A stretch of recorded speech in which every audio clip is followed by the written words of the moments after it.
You looking for my bike? Yeah, For bike? you can't park. You finish delivery? No, I'm picking up. Yeah, but Few- you can't park there. That is the Yeah, park. because it's was no Okay, space. come fast. Yeah, I don't want to scratch the other one, so.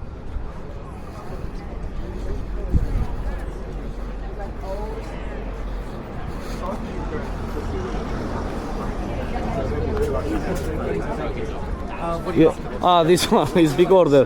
4643. Yeah, two drive. Okay, I'm good. He's going to get you. Yeah, I told him don't do because I'm already in this, you know. Next time, just park up front. You're better off because you keep Yeah.